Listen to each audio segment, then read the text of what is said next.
ক্রিকেটে প্রচলিত প্রবাদ হলো ক্যাচ মিস তো ম্যাচ মিস। প্রথম দিনের খেলা দেখে আপেক্ষিক দৃষ্টিতে বাংলাদেশ এগিয়ে থাকলেও ব্যাটিংয়ে কতটা দক্ষতা দেখাতে পারবে তা হলফ করে বলা মুশকিল। তবে আজ একের পর এক ক্যাচ ছেড়েছেন সাদমান ইসলাম অনিক, তাইজুল ইসলাম, মেহেদী হাসান মিরাজ ও নাজমুল হোসেন শান্তরা। এদিন টস জিতে ব্যাটিংয়ে নেমে ইনিংসের প্রথম ওভারেই হাসান মাহমুদের দারুণ এক ইনসুইংয়ে এলবিডব্লিউর শিকার হন আয়ারল্যান্ডের অধিনায়ক অ্যান্ডি বালবার্নি। এরপর মিসফিল্ডিং করে বাংলাদেশ।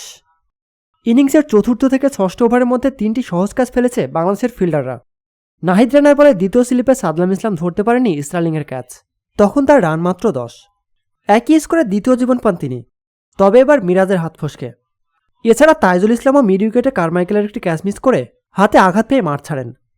ফলে বদলি ফিল্ডার হিসেবে নামেন জাকির আলী অনেক। বাংলাদেশের ফিল্ডিংয়ের দুর্বলতাকে পুঁজি করে দারুণভাবে ইনিংস করেন পল স্টার্লিং। 2বার জীবন পাওয়া স্টার্লিং তুলে নেন তার টেস্ট ক্যারিয়ারের দ্বিতীয় অর্ধশতক। 73 বল খেলে তিনি 9টি 4 মেরে 7 রানে ফিরেছেন।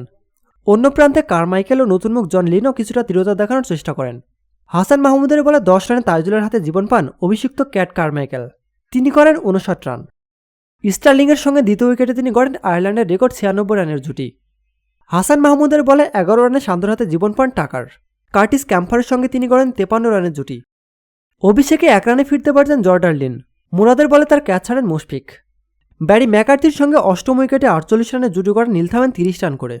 50 রানে 3 উইকেট নিয়ে বাংলাদেশের অন্যতম সফল বোলার মিরাজ। অভিষিক্ত মুরাদ 2 উইকেট নেন 47 রানে। হাসান, নাহিদ ও তাইজুল নেন 1টি করে উইকেট।